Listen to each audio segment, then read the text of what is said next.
Working on American soil, Dan. Ain't had this much fun since Woodward and Bernstein. How long till we keep this up? Congress is pushing through some new bill that's gonna outlaw masks. Our days are numbered. Till then, it's like you always say. We're society's only protection. From what? Are you kidding me? From themselves. Son of a bitch. No, I mean, Get your stinking hands off me. what the hell happened to us?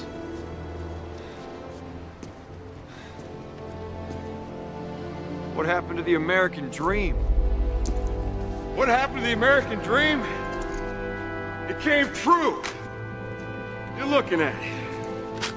Hello everyone and welcome to a very special Epic Film Guys Spotlight, talking about the 2009 Zack Snyder film Watchmen. I am of course Nick from the Epic Film Guys, and I am not alone in this endeavor. I am joined by a Lisp lover, a high-level patron of the Epic Film Guys podcast who chose this spotlight and really wanted to do this. So, Dan from Netflix and Swill is joining me today. How the hell are you, Dan? I really don't like being labeled as a Lisp lover, but I'm fine. How are you? I'm fantastic. Listen, that's what you get for pledging at that level. You are... Well, looks like I'm removing that level.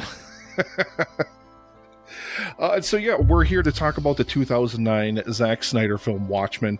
And before we get into that, Dan, there's a little something that we love to do every week on the main show of the Epic Film Guys. And of course, I'm talking about, what are you drinking? What's your Swill? I'm back! You can rally! Give me a beer! And being you're the guest on the stream today, welcome everyone that is watching us over on the live stream today. Dan, what are you drinking? I'm almost at like not even guest status anymore because I'm just like almost always on your show. That is very true. I am currently drinking Hail to the Hop Thief Double IPA from Stone Brewing Company. It is 9.8 alcohol by volume, and I can't find... Oh, wait. No. Come on. Untapped? Yeah, 80 IBUs.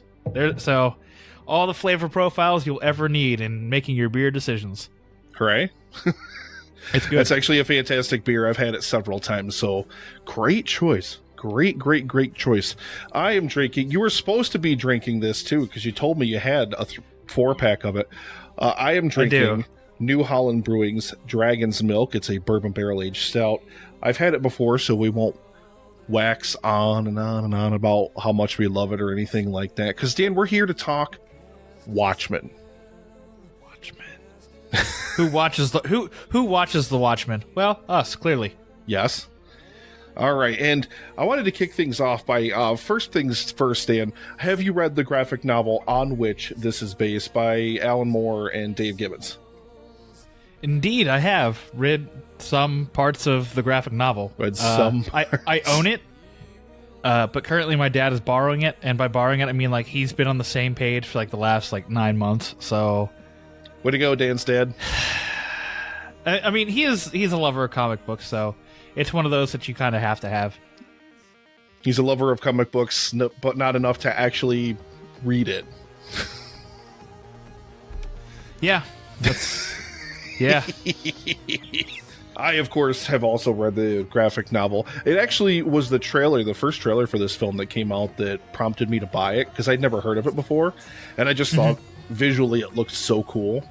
I basically kind of ran right out and bought it after that. I finally just got these new XLR cables. You can't see it on the camera here, but I got a nice brand new XLR cable plugged into my microphone, which means... Don't say fuck! Don't say fuck! Don't say fuck! The soundboard is back. Unfortunately, in the last episode of the Epic Film Guys, did not have it. All right, but Dan, I want to open this up. You were on for our Batman versus Superman Spotlight as well, so you're kind of familiar with how this goes. Yes. So, basically, I just want to kick it over to you. Are there any things you want to kind of open up on with this film? Yeah, so... A lot of people, like, Zack Snyder is a very divisive director. Like, you're either a lover of Zack Snyder or you're a hater of Zack Snyder. That said, I'm probably, like, in that camp that likes Zack Snyder. I don't love him. Like, I feel like there's certain things that he kind of struggles with, specifically with pacing and fitting his entire vision of a story into a cohesive 2.5 hours or 2 hours or whatever. I've noticed that, especially with watching the ultimate cut, like a bit of the ultimate cut. I watched the theatrical cut earlier today on HBO, and then I started watching the ultimate cut, and then just realized how much more story is packed into the ultimate cut.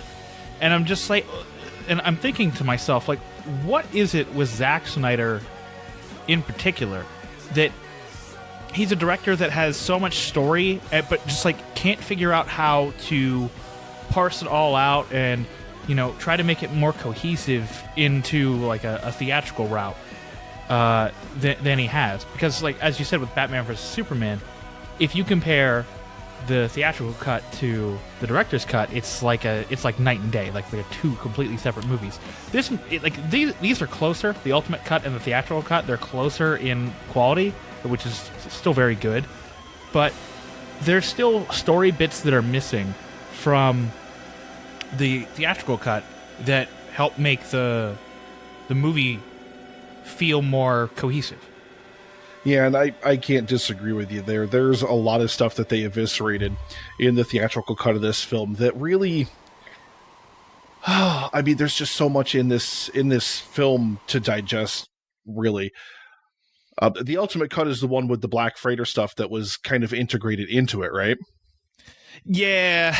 Which I don't care about. It's fine, and I like the Black Freighter thing that they did. They animated it. They had Gerard Butler do the voice of the pirate and everything. And that whole story is kind of supposed to parallel Adrian's character arc. But considering they eviscerated the character of Ozymandias in this film, like, so much from the graphic novel, it's almost like it doesn't even belong. So I watched the director's cut when I watched this film again. I didn't bother with the ultimate cut because, as great as that Black Freighter stuff is, I just feel like integrating it just doesn't really fit. But yeah, I would agree with you on that regard, that Zack Snyder has a hard time parsing things down and getting them into a digestible theatrical runtime. But outside of Batman versus Superman, I think this story especially, there's way too much going on in this story, and there's way too much to know about this world and about these characters, where I, honest to God, think that it was too short in a way. You know, I feel like it purposely cuts out certain characters. You don't get character backstory bits that you kind of need, and I feel like that's a disservice to it. So I would almost argue that it's too short. Almost. Well, sure, but like, and I hate to keep like going back to this, but like we saw with like Blade Runner 2049, it's a 2 hour and 51-minute movie that I don't want to say bombed at the box office, but it didn't do very well. Oh, it did. It's losing like $80 million. Right. So I guess it does bomb by that definition, but like the movie is so long that I feel like it's something like. You go to a movie for like 2.5 hours and you're like, all right, yeah. But once you start encroaching upon 3, that's when you start really seeing, you know, problems where it's like, I don't think you can have somebody's attention for all that long. So as much as I wanted, and I feel that the ultimate cut is superior with the exception of like the Black Freighter, because it's just such a big deep tonal shift that it doesn't, like, to me it doesn't really matter. I understand what its purpose is, but I don't feel like it's all that it's like necessary, and so I'm kind of glad it got cut from the theatrical cut. But I don't know, there are certain things that needed to be included. Like there are certain backstories to the comedian, like, because like, sure, in the theatrical cut, we get it. The comedian's a giant piece of shit. But you start, like, with the director's cut and the ultimate cut, you start to see a little bit more of why he's a piece of shit. Yeah, I agree with you completely. I don't disagree with that at all. And I think this material, having read the graphic novel, like, once I saw the trailer and I read the graphic novel, I was like, how in the hell are they going to fit this into one film? And I really think, like, it became fashionable, like maybe right around this time or maybe like a little bit after this time, to take films and then cut them into 2 halves. So that way you could, quote unquote, tell more story And of course, it's for Hollywood, it's make more money. But I really feel like this is something that could have benefited from a part 1 and a part 2, where I don't know where you make the breaking off point in the middle, but As Rorschach gets arrested. Yep. You could have the scene where he gets arrested. But even still, like, if they would have done that, they could have fit the requisite backstory into this film. They really, really could have, because characters like Adrian and even characters like Laurie, especially in the theatrical cut, she gets butchered in the theatrical. She's a little better in the director's cut, but not much. And I mean, the less of Laurie's character that you get in the film, as far as I'm concerned, is fine, because that's less Malin Ackerman that you have to put up with, because I hate her performance in this film. It's terrible. And there's so many great performances, there's so many great things about this film, that she is so glaringly awful by comparison. Yeah, that's very true. Like, you mentioned that in one of our personal chats that we have, and I just went, well, who's that? And then I Googled it, and then it was like, oh, she's Laurie, okay. And then I actually watched, and I'm like, yeah, she is pretty terrible in comparison to people like Patrick Wilson and Jackie Earle Haley and Jeffrey Dean Morgan. What is it with people with their 3 names in this movie? I honestly, I think she's like way worse than Matthew Good. I think she's way worse than pretty much anyone or anything in this film. She is head and shoulders above like the worst parts of it. And that's one of the things I think that when you watch it, every time she shows up on screen, it really is like,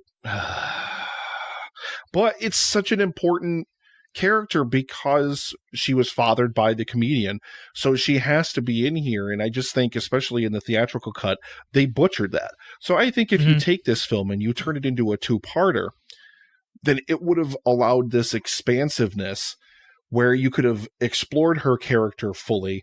You could have gotten more of the character bits of Dr. Manhattan that I think this film is missing, and you could have spent a lot more time on Adrian Veidt. I think that unfortunately, the villain, I mean, in superhero movie 101 nowadays, the villain gets the shit end of the stick. And in this film, he really does. But in a story like Watchmen that ends the way it does, with the villain basically, succeeding in a way, I think it's criminal to eviscerate the villain's character arc the way that they did. Well, yeah, because, like, let's remember here, whenever Veidt fights the would-be assassin at his headquarters, we pretty much don't see the character again until Antarctica, which is the quote-unquote final act of the movie, when it's like the last 30 minutes or like 20 minutes or whatever. Yeah. Like, so you can't, like, you see this from time to time where in superhero movies, the villain will just disappear from the screen for 40, 50, maybe even an hour worth of time. Like you can't be doing that to somebody who's supposed to be this badass, or like who is supposed to be your main antagonist. Like you can't say to this person, you can't say about this character, hey, your character arc doesn't matter, so we're gonna focus on the people that are the quote unquote heroes of the movie. Which to me, there are almost no heroes to this movie. Especially at the end, I think actually like the last remaining hero is Rorschach because of how he feels about the whole sacrifice of humanity. But focusing on everybody but Adrian really, I guess it really just was off-putting, because it was like, you're like, up until the reveal of him as the villain, you're just kind of like, yeah, I guess he's just like a bit character. And then all of a sudden, there he is as the villain, and he's the villain. And you're just like, well, where the fuck did this come from? And I think that's one of the problems with this film. The way that Watchmen is structured, especially in the graphic novel, it's very much like the film. I mean, in terms of adaptations from graphic novel to film, I mean, a lot of this stuff is like panel to shot. So many things are so perfectly captured here. And the plot of who killed the comedian, unfortunately, finds its way into the background a lot of times as you're exploring the other characters, to where it isn't necessarily the most important part of the story. And then so when you finally get back to it, you're like, oh, right, this is a thing we're supposed to care about or supposed to be paying attention to. And I think that cutting out Veight's character arc, because a lot of it is really important in understanding who he is and where he's coming from, I think that when you cut that out of the film, you cut out even more attention that should be paid to the whole I'm going to kill millions to save billions kind of thing. It's a huge disservice to the story because, I mean, it's like you said, and even thinking of that scene where the assassin attacks him, when do you see him in the film before that? Like, it's a long gap between that and the time you saw him before that, too. Mm-hmm. You know, like every other character gets these long pieces of backstory, really focused on them. The comedian gets tons of backstory. Manhattan gets tons of backstory. Night Owl 2 even gets tons of it. And then...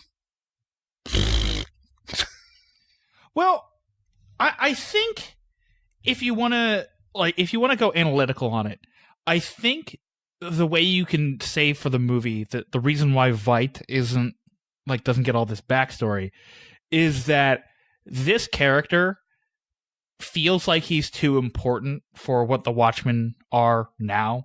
So having him just kind of being like this tangential character until the very end makes sense in that his machinations are too high level for everybody else. Like for instance, like Rorschach, all he's doing is investigating the murder of the comedian. But with Veidt, all he's trying to do is look at the bigger picture, which is potentially solving an energy crisis, helping stop a nuclear war, a Holocaust, and like. So I guess in the scope of the movie, if you think about it like that, it makes sense why, because he's just too high level for everything that we don't get him featured enough. But still, I don't feel like that excuses the fact that he's very sparingly in the movie. I think we've talked more about Adrian Veidt in this spotlight than he is focused on in the entire film. I think which you're right. is sad. And I mean, to think about the ultimate cut for a moment with the Black Freighter stuff in there, the Black Freighter stuff is really meant to complement Ozymandias' character arc because it is a metaphor ultimately for the way he ends up feeling about humanity and his plan to, quote, save it. So all that stuff being missing from the actual film, I think if you would have gone for a 2-part, maybe even if each of them was 2.5 hours long, I really, really think that you could have packed in a ton of the story of this film and just not even had an issue. But I want to move on from Veidt, and I want to move on to a lot of the stuff that worked in this film, because I still love this film. And I think you love this film, and I think we have to talk about the reasons why. And first and foremost, for me on that list, and for a lot of people, let's be honest, has to be Jackie Earle Haley as Rorschach. Like, there are actors in this film and there are character portrayals that they do that are so picture perfect that it's damn near impossible to not just like drool over them when they're on the screen. Mm-hmm. So when I first watched this movie, I had no idea about I knew there was a graphic novel called Watchmen. Yeah. But I had never read it at that point. So Jackie Earle Haley was just had this visceral portrayal of this really messed up kid who had, I don't want to say delusions of grandeur, but had this ideal of what a hero could be based off of what he'd seen when he was younger, whether that be from the Watchmen previously or what he felt like he could do and what he wanted to do to help people. Yeah. Which in the ultimate cut, I guess it's the psychiatric evaluation where he's sitting in the room with the doctor and he's just like, once you see the underbelly of crime, you can't just ignore that. You can't just walk away. Yeah. And that's how we feel. And they referenced the Keene Act, I think that's what it was called, consistently, which banned costume heroes and masked heroes. But for people like Rorschach who can't stop, that's not a deterrent for him. He'll keep going, whether that means he stays in prison or not. And he actually mentions that too, where he's just like, he's talking to Daniel, and Daniel's like, "How you been, Rorschach?" And Rorschach just says, "Fine, keeping out of prison." Like that's it. It's that character, and I want to dive into it a little bit later about the dichotomy between Night Owl and Rorschach, but that character is very Batman-esque for me. Yeah, I would absolutely agree with that. And I mean, just kind of the darkness that character has within him. I mean, of course, he has a horrific upbringing. You get to see it in the opening montage there, where his mom is essentially a whore. And I think it's fantastic the way that he is kind of a black and white character, and it's perfectly personified by the Rorschach mask, where it's just black blobs moving around on a white canvas, because this character has no gray. It's either justice or evil. It's either good or bad. It's either, black or white. And I love that character sensibility, because he's the only real character in the film that has that mindset, that has that kind of feeling where it's, if he sees something that's this way, he has to act and he has to do something about it. And I love that about him. And Jackie Earle Haley absolutely knocks it out of the park. Just absolutely completely nails every single aspect of that character. There are certain characters translated from screen to page where you read the graphic novel and you kind of envision them a certain way. And when you first kind of read the graphic novel and you see all that stuff and you kind of get an idea of Rorschach's personality exactly the way I imagined it, exactly as I pictured it. And he gives that great monologue you're talking about when he talks about the moment where Walter Kovacs kind of died forever and it was just Rorschach. I think that's such a picture perfect scene, because he's faced with the most gruesome and the most horrific of realities. And you understand this character because he talks about, fate didn't butcher that girl, and everything. God doesn't make the world the way it is. We do, and oh man, it's so fantastic. What a fantastic character and what a fantastic portrayal he has. Well, and I like to compare Rorschach to Batman because of the way he feels. Like specifically, a lot of the times, especially when he's getting arrested. When he's getting arrested and they're trying to pull off the Rorschach mask, he's screaming, "Don't touch my face! Just don't touch my face!" Yeah. Or when he's in the prison and he runs into the doctor and he says, "Give me back my face." Yep. Well, that's Rorschach is him. It's like Batman. Like there are Batman arcs where I believe it's the first time the DC Trinity met together, and Wonder Woman presents them all with like the lasso of truth, and they all grab onto it. And she says to identify for each person to identify themselves. And Diana identifies herself. Superman identifies himself as Clark Kent, and Batman introduces himself, identifies himself as Batman.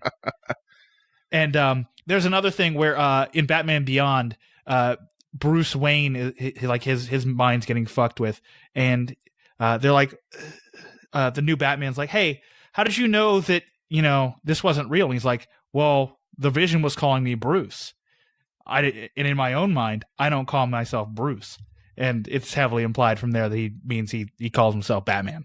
But that's to me, that's the side of Rorschach that we get, is like that kind of Batman who is just so vigilant, so dutiful, even though he is far more brutal than some of the Batmans we've seen in the past. Although Batman versus Superman, Batman might have something to say about that. Maybe.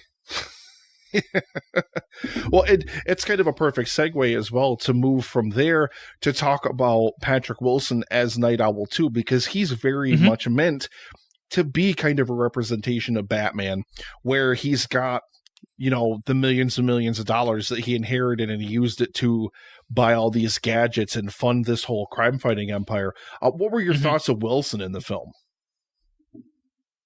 Wilson, probably has the most complex character. You know, when you look at Dr. Manhattan and you look at Rorschach, they kind of have this singular character arc. Like, Manhattan is always about the logical thing, and Rorschach is always about doing the quote-unquote right thing, even if the means are incorrect. With Patrick Wilson, he, and the Night Owl character, he, like, when the Keene Act comes out, he's one of the first to say, oh, okay, I can stop, and I will stop, and I'll just put this all down, and I will become a normal person. Excuse me. And then, at the end, when it's revealed that Ozymandias has decided to kill all of the people, like what 15 million people, something like that. Something like that, yeah. So like whenever that's revealed, you know he gets angry, but then he also comes to understand what the whole thought is behind that, and it's like. He kind of toes the line always between like what's right and what's wrong, and for him, like, he sees the greater good in like stopping the masked heroes and, you know, the murder of 15 million people. He sees the good in that, but you know, as an audience, you feel like Rorschach is still the moral compass, despite the fact that he brutalizes people, and you kind of feel the way Rorschach thinks is the correct way, and that everyone should be thinking like this, and we see how that winds up for Rorschach. But with Patrick Wilson, it's almost like he's too afraid to do the right thing if that means he's going to, you know, either A, get in trouble, or B, be killed for you know, not following the new convention, the new norm. Yeah, and the best thing about Wilson's performance is the way that he is torn between just his normal kind of existence as Dan Dreiberg and his existence as the Night Owl. And the greatest thing about it is that he does have that brutality to him.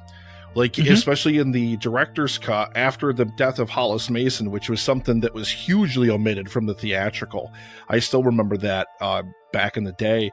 But, you know, he sees the Knot Top, the gang member at the bar, and, like, literally just mangles his face because he beats him so hard.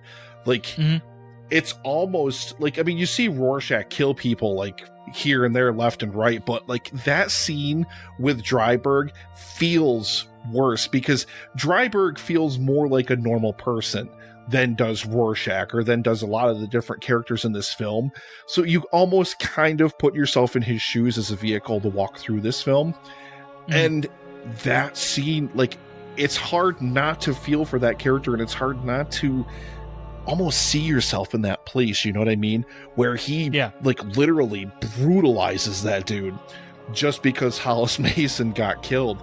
And, you know, I think that's the greatest thing about Dreiberg's character, is because, A, he lies to himself. He denies how much he needs Night Owl and how much he needs to be Night Owl and how much it defined his life, while, you know, you're exactly right. He is able to say when the Keene Act comes along and he's like, oh, I give up. I'm walking away from this whole thing. You know, you have that aspect of it, and you have the character that's able to see the greater good in things. And that's why I love that character, is because that's Night Owl. Night Owl, you need to have that character transition in him to where he turns his back on all that kind of stuff and he kind of ignores all that stuff until he puts the suit back on. I love the idea that, you know, he has to come to terms with and accept the fact that he needs Night Owl. Like, he needs to be out there saving people, and he needs to be out there helping people. And I love that, you know, he's it's his, like, superhero Viagra almost, to where he, like, literally like he hates himself as Dreiberg in a way.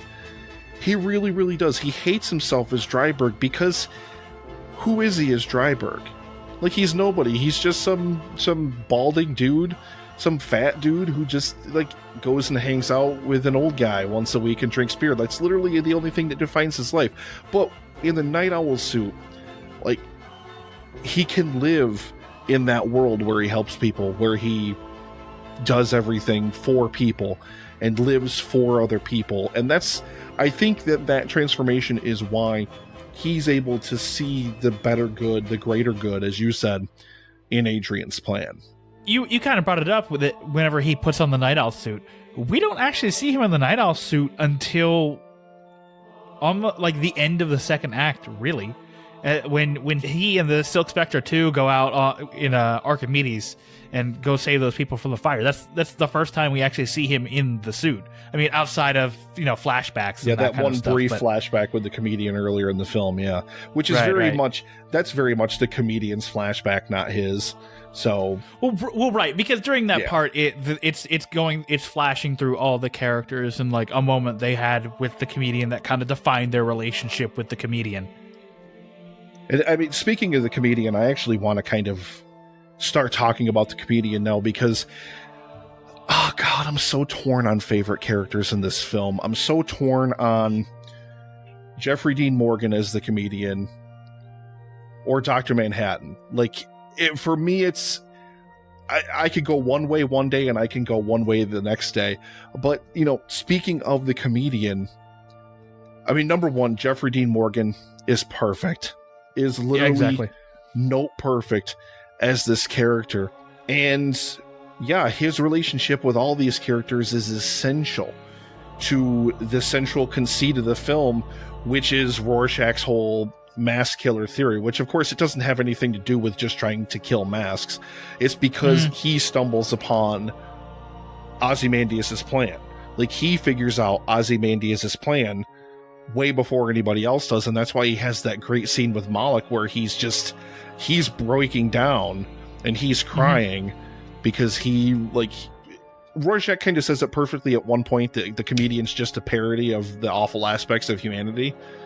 Yeah. And I think that's a fantastic description of that character because he just realizes that mankind is doomed. He realizes that no matter what they do, mankind is just kind of screwed anyway, but he still kind of plays along with everything, and he still kind of, puts himself into this system where he's the superhero, and especially in the Minutemen stage, early on, he's saving people. And then, the Night Owl scene, speaking of that great flashback that he has with Night Owl, when the people are rioting because the police are on strike, he jumps down off of the thing and he just starts beating the shit out of people, and he's firing the beanbags into the crowd, and he's firing fucking gas grenades at people. Yeah. Like, this is a character that just, I love the kind of the inherent nihilism in that character and the inherent kind of darkness in that character. Like, Rorschach's a dark character, comedian, way fucking darker, in my opinion. Well, right, because while Rorschach will maim criminals and people who he feels are criminals, the comedian will fuck up anybody he can at any moment in time. We see that in the bar in Vietnam when the pregnant woman comes to him and is like, "Hey, we need to talk about this child that I have, that it's your child," and he just shoots her because she slashes his face. He rapes or attempts to rape the original Silk Spectre. And you can almost see it in that Night Owl scene where he's kind of getting off from the fact that he is, just brutalizing people that have no ability to fight back. Like sure, they can fight back, but he is just so much above their level that when they do fight back, it looks like a child trying to fight an adult. And I think the best distinction between the comedian, between Rorschach, is that the comedian doesn't give a fuck. The comedian just straight up doesn't give a fuck about right, about wrong, about good, about bad. He gives a fuck mostly about the comedian. And that's really the only thing that he ever strives toward, is just the comedian.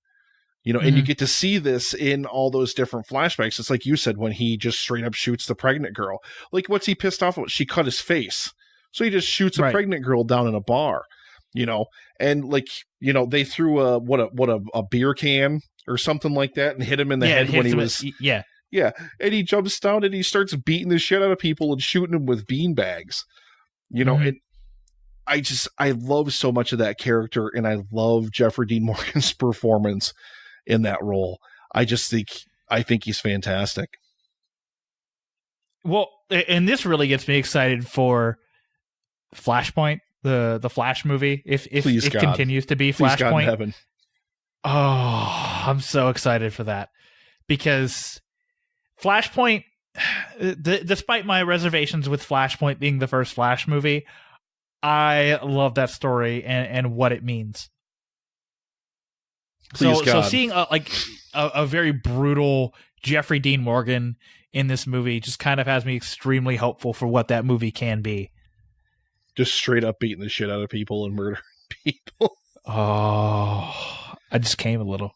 Oh, I can't wait. But there's only one more main cast member that we haven't really talked about all that much yet, Dan, and that is Dr. Manhattan, who is played by Billy Crudup. And he's probably my favorite character in the graphic novel. I think the comedian probably edges him out in terms of in the film. And I've always gone back to it. It seems like a silly little nitpick, but in the film version, they do something. They change something from the graphic novel. Let me put my fanboy hat on really quick. Okay. They change something. One of the few times this ever happens for Nick. Yeah, right? The watch that he has to go back into the field generator to get, in the film, they just change it to be in his watch. It's not his watch. In the graphic novel, he was fixing the watch for Janie. So I think that just even though it's that tiny, tiny little bit, I think it's like, you've got to give that to him, And I think they take that away from him a little bit, because the entire point of the character is, has he given up on humanity, and has he lost his faith in humanity? And of course he hasn't, but that's the perception, and that's the perception that Adrian Veidt is desperately trying to sell. Mm-hmm. But I love Crudup in this film, and one of the most surprising things to me, when I read the graphic novel, I always imagined Manhattan having this larger than life kind of booming voice. And the fact that they kept it Crudup's very, very kind of mild-mannered-ish voice, very kind of meek and quiet voice, right, I think is a masterstroke. I think it's just like amazing. What do you think about that? It kind of makes sense, because if you think about it, this character can see everything, and he can do pretty much anything. Like, everything I complain about Superman with pales in comparison to what this character is able to do. Like, he is able to change matter at the drop of a hat. And having him be this all-powerful thing, like, sure, you can imagine this giant booming voice, but really knocking it down and making him kind of soft-spoken, pretty much monotone, makes sense. Because if he has this big booming voice, then it feels like there's more importance put on everything that he's trying to say. Oh, exactly. Yeah. But he's so above the level of everybody that he really doesn't need to command and have that command voice, the commanding voice that you would expect that kind of a character to have, because of just his sheer ability to do whatever he wants. And I think one of the saddest things about the film is I really don't think they ever kind of nail the way that Dr. Manhattan perceives time. He perceives all time simultaneously. So literally for him, everything is happening all at the same time. Like, he can live in one moment and then live in the next moment. And I think that Snyder tries, but I just don't think that the film ever really sells the way that he perceives time. So it just, the best scene probably is the scene on Mars where he says to Lori, he's like, in a moment, you're going to tell me, you've been sleeping with Dan. And she's like, I've been sleeping with Dan. And he's like, not yet. But then, like, a minute later, when she mentions it, he's like, you're sleeping with Dan. And she's like, but you already knew that. And that's probably for me the best instance in which they really are able to sell the way that character perceives time, but I think that they really missed out on it. I think that the graphic novel goes so much more in depth into that character, and I really wish that the film would have captured that a little bit better. Mm-hmm. I will say in regards to Billy Crudup's performance, it is extremely hard to be as monotone as he is. Yeah.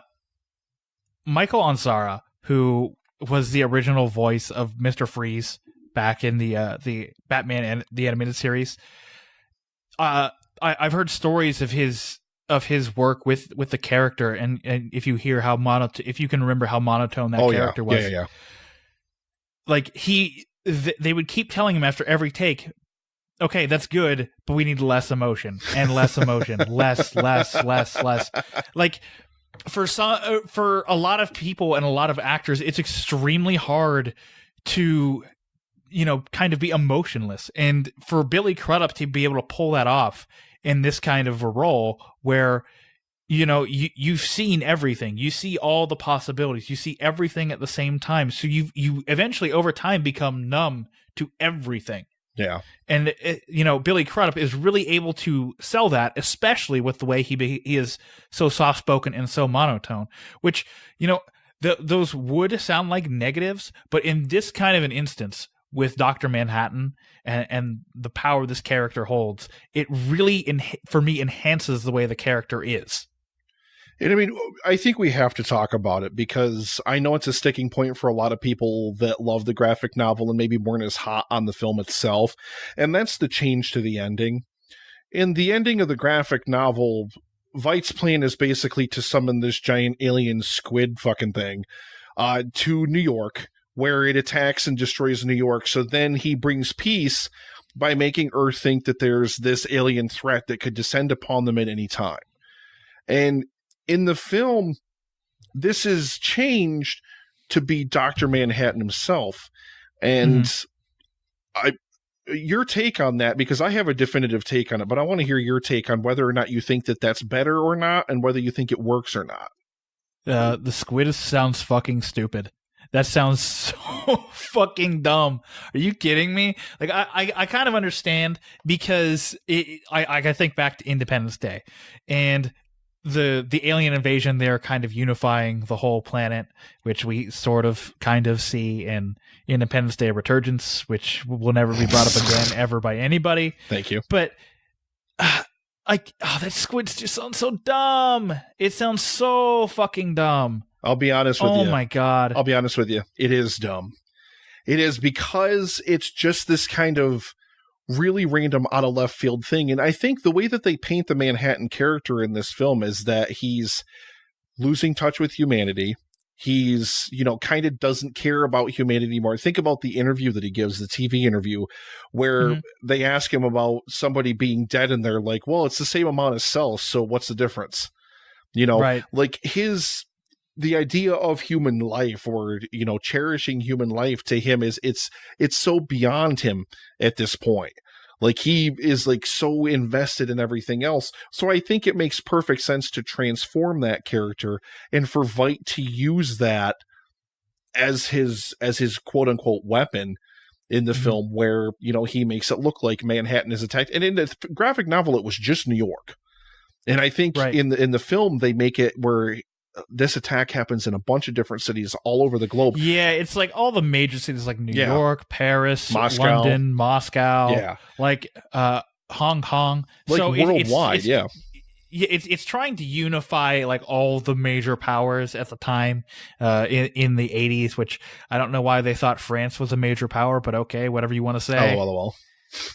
It's like France is whatever, but like they're not America or England or Russia or China in this like during this time period. Come on. Yeah. I love that they were able to take that and they were able to transform it into being Manhattan himself, because Manhattan leaves Earth at the end of the graphic novel and in the end of the film anyway.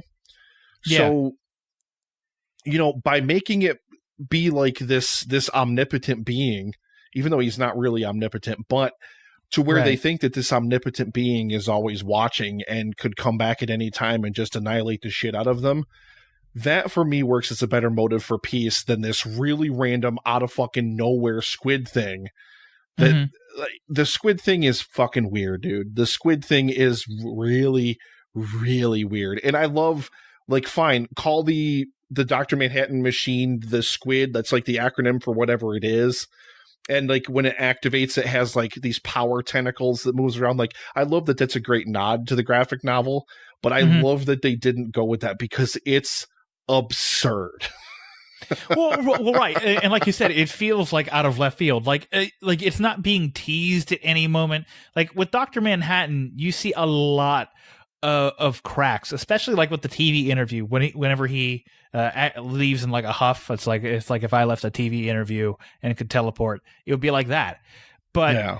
like you kind of start to see the cracks in his character, and it would kind of make sense that Dr. Manhattan would just go absolutely nuts and just be like, well, fuck these cities in particular, and just, use his energy to blow them up.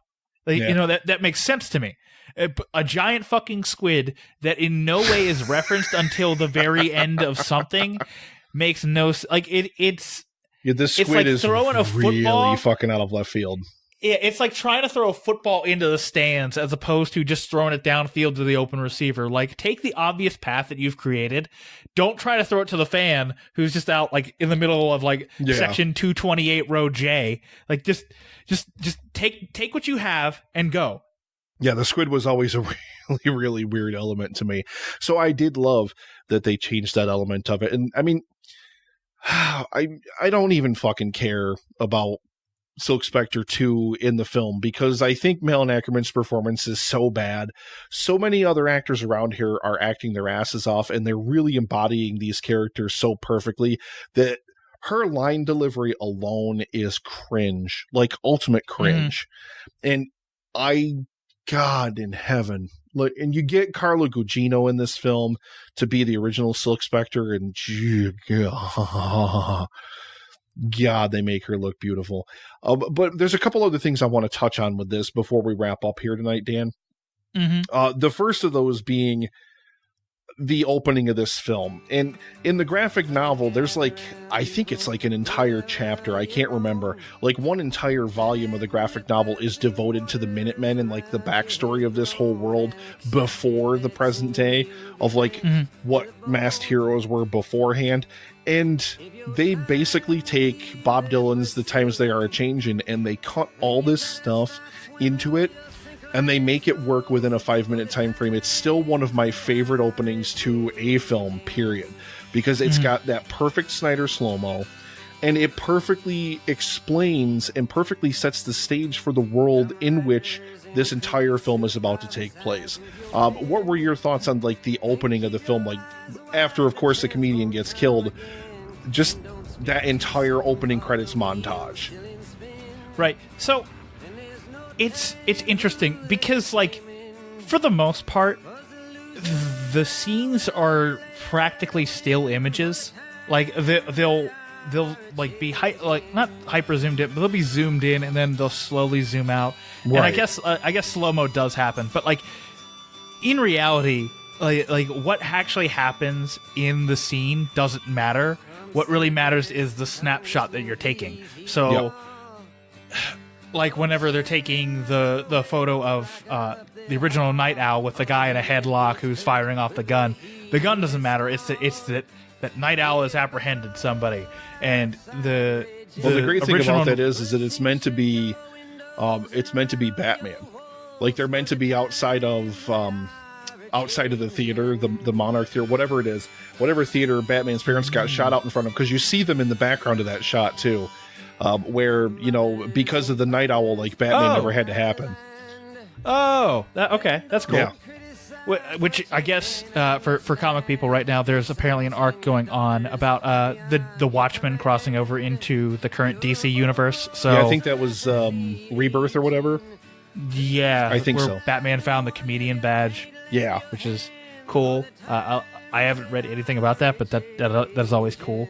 But like, so with that, it's not what's actually happening. It's how it's staged and how, like, what's staged in the photograph as opposed to, you know, what what slow-mo is going on. Like, you could have gotten away with not even having the slow-mo. It could have just been still images that you zoomed out from. I thought that I think it's a really cool intro. I think it's a very cool intro, and really sets the stage for this next generation of quote-unquote heroes. Yeah, I think it's pretty much note perfect. And I mean, overall, we talked about the Black Freighter stuff a little bit earlier, but we haven't really touched on Matthew Good or his performance as Ozymandias. But I'll be honest, I just don't think he gets enough to do. I really, really don't. I mean, I don't think he's bad in the role. A lot of people to give him shit, but I mean, he even in the director's cut, Ozymandias maybe has like 5 minutes of screen time. Like, at the end of the film, like, he probably gets more screen time in the confrontation at Karnak in Antarctica than he does in the entire rest of the film combined. And that's sad. That's sad because we're meant to understand how much this means to that character that he did this. And you get so little of him. You get so little of that throughout the entire film. I think that's so sad. Yeah, I agree. That character had potential to be so much more. Like, he could have been so much more influential on the world, if you just would have let him, do things. But they don't let him do anything, and he kind of winds up being this modern villain of superhero movies, where it's just like, hey, we're just gonna kind of toss you in here, and you're just gonna kind of exist. Like yes, you've shown that you care about people and the world and the greater good, but we don't get to see anything about you until the very end of the movie, where he does wind up kicking a lot of ass, but at that point it's almost too late for the character. I do love that the way that they designed the costuming in this film too, to where Ozymandias' costume was meant to be a parody of the late 90s, especially the Batman Forever, Batman and Robin type suit, like rubber with the molded nipples and everything. I love that was meant to be like kind of a spoof on that. I do love that. I love Night Owl's costume work in the film. I love all the costume work in this film, to be 100% honest. I think it's absolutely fantastic. Right. And it really, really makes these characters look vibrant. But to go back to Adrian for just a moment, I mean, in the graphic novel, he's like the world's strongest man. He's like the most physically fit person on the planet. He's the smartest man in the world. He's fast enough to catch a bullet. Like, he is like the peak of human physicality. He's basically, think of how many of these different heroes in this film represent some aspect of Batman if you just combine them all. You know what I mean? And that's what Ozymandias is supposed to be. And sadly, you don't get any of that in this film, except for like that one ham-fisted, like, I hate the shot of him catching the bullet at the end of the film. It's so stupid. Why wouldn't she just really shoot him in the fucking head? Like, seriously. It's so bad. She's like point blank range and she wouldn't just shoot him in the head. Like, get the fuck out of here. That's what that character is supposed to be. And unfortunately, they just eviscerated most of his plot from the film. And it's such a disservice, because the fact that he's come to this conclusion, the fact that he's come to this fact that he has to kill millions of people and form peace based on a lie, as Night Owl says to him, I think that to get a character to that place, to get a character to that kind of place in life, it's so important and it's so poignant, and I think it's such a disservice that they completely gloss over the whole fucking thing in the film. Like, you never get any inkling of that at all in the film. Like, I think it really needs to get to that point, and I think it really needs to, I don't know, I really, really feel like it needs to do a lot more to kind of sell that, because you do, especially in the director's cut, you get scenes of the world's shittiest Nixon impersonator with Henry Kissinger. Is so bad. It's so bad. That, like, that's all I can think of when I see the Nixon impersonator. It's just like, holy shit, this nose is terrible. Yeah, and I mean, they really wanted to make it look like really cartoonish, and I get that, but like, I think that there's a lot more that you could have done to really elevate the stakes of this and really kind of make the stakes of this and the reasoning that Ozymandias would come to this kind of decision. I really think that you could have sold that a lot better. And I just don't think they do it in this film. And I hate to keep rehashing it, but like, giving him maybe 10 minutes of screen time in total, and 5 of it is at the end of the movie, is not how you want to do. Oh no, not at all. It's not how you do justice to your main antagonist. And It's do you actually feel like he's an antagonist? But still, like, if he's going to be the reason the heroes all come together at the end, you can't give him such little development as he had throughout the movie. You just can't. Yeah. But yeah, I don't have anything else to really mention about the film, Dan. But it is one of my favorite films. I do really, really enjoy the film. I'd probably peg like an 8 out of 10 on it or something like that if I really had to rate, especially the director's cut. You know, but I mean, yeah, there definitely are flaws there. And I mean, especially in terms of an adaptation of the graphic novel, it took the monumental task of trying to adapt this graphic novel into something that I think was digestible. And I think for the most part, Snyder is extremely successful. Like I said, in terms of adaptations, just in terms of panel to screen, there are a ton of just literally perfect shots that are just perfectly transposed right over from the film. And I think that's such a credit to Snyder, and I think it's such a credit to the entire production on this film that they were able to take Alan Moore and Dave Gibbons' work and make it, number one, look as good as it does, and that they were able to condense as much of the story into this film as they were. As we were saying up at the top of everything, I really feel like this would have been better served as a 2-part film. Like, if you could have done this in 5 hours, I think it would have been perfect, because you could have gotten much more into Laurie's character, much more into Ozzy's character. But as it stands, I mean, it's an imperfect adaptation of a great graphic novel that, you know, I think people are warmer on it now than they were around when it was released. But even still, I do still love it. Yeah, it's been a long time since I've seen the movie. I pretty much saw it opening weekend in 2009. So it's been 8 years now since I'd seen this movie. It was nice to go back and revisit it. I can't even remember what spurred on me wanting to go watch it. I think we were talking about it in the Podfix chat, that something about Watchmen. And I just went, oh yeah, I want to watch that again. So let's do a spotlight on it. But I did want to mention that I feel like this movie and this subject matter and this, you know, this comic book, this graphic novel, really falls more in Zack Snyder's wheelhouse than what we got of Superman and Batman versus Superman. Man of Steel and Batman versus Superman. I do like both of those movies, but this, especially for Snyder's visual style and how he likes to wash out colors, it really fit more tonally with this subject matter than it does with what his work is in the DCEU right now. You know, one of my favorite things they did in this film was, for Manhattan, they had Billy Crudup on set the entire time in a mocap suit that was basically adorned with like thousands of blue Christmas lights. I mean, it wasn't that crude. They were built into the suit, but like that glow that you see off of that character the entire time, that's real. Like, that was really on set. And I love the way that you see that light reflecting off of everything whenever he's in a scene.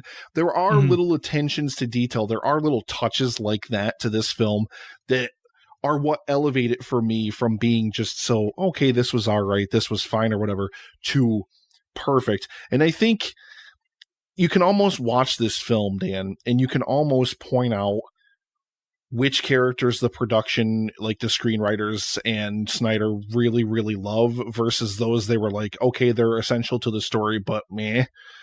The Comedian, definitely, Rorschach, definitely, Night Owl, definitely, and Manhattan, I think, are the top 4 that they really get perfectly right. And I think, like I said, I think you just needed to spend more time with Ozzy. I don't necessarily think Matthew Good was bad, but Jesus fucking Christ, Malin Ackerman should have been nowhere near this movie, like by 1,000 miles. She looks the part. I'll definitely give her that. She absolutely looks the part, and she looks fantastic in that Silk Spectre 2 costume. Let's not take that away. But she can't deliver dialogue to save her fucking life. Right. Like the scene with her on Mars, like, it's supposed to be this super poignant moment for this character. And upon watching it again, you know, actually watching for the performance, I'm just like, man, this just isn't hitting. Like, this doesn't hit as hard as it needs to, because she's just not convincing enough with her delivery. Yeah. No, God damn it, I hate her character so much. And I love that character in the graphic novel too, which it really, really is a disservice to how great that character is in the graphic novel, that she played it, that she did portray that character in this film. God damn it. Such a missed opportunity, such a wasted opportunity as far as I'm concerned. But any final thoughts you want to throw in here before we wrap it up, Dan?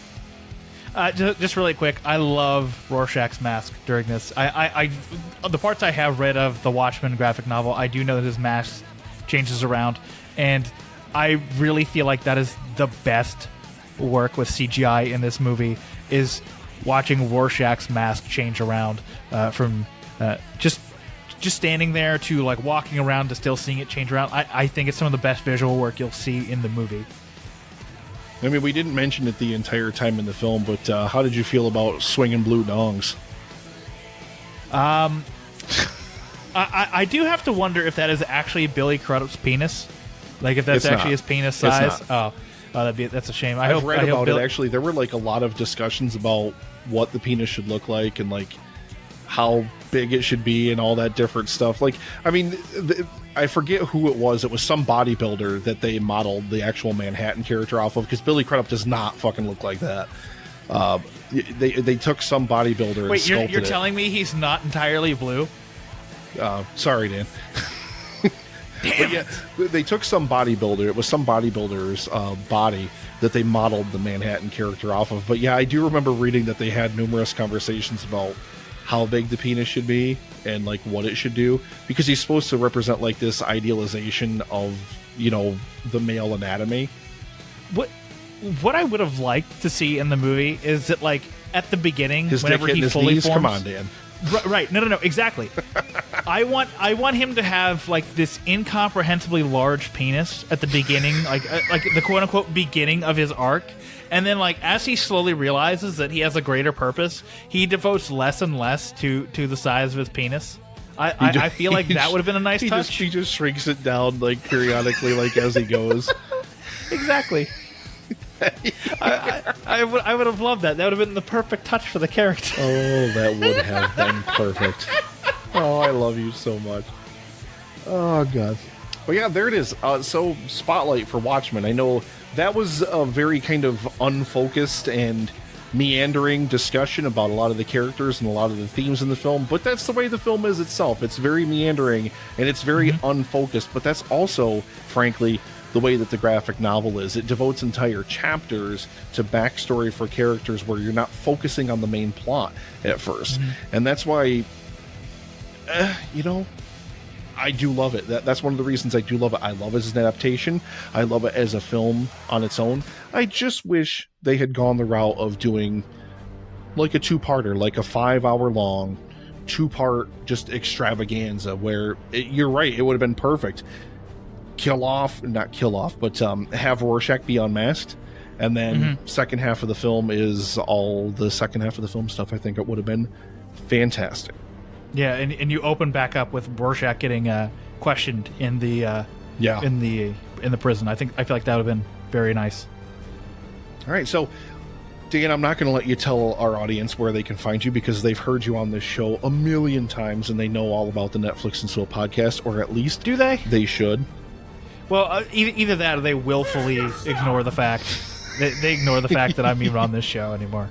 No, I don't think they do. But please check both of us out and all the other amazing shows that are part of the Podfix Network. Especially if you're watching this on video, you can see across the top and across the bottom of the screen all the amazing shows that call the Podfix Network home. Thank you all very, very much for watching. Thank you all very, very much for listening.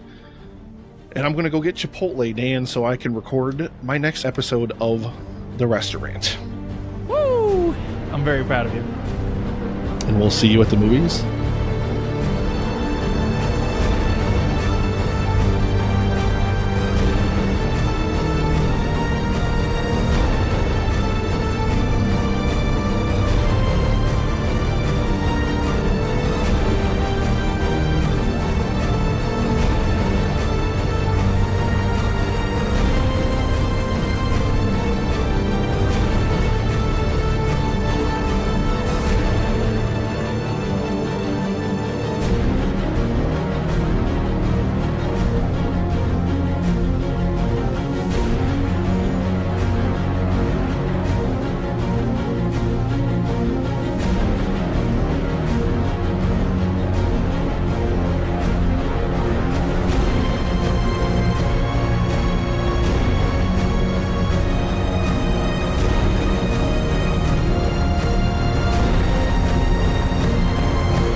This was a podcast from the Podfix Network.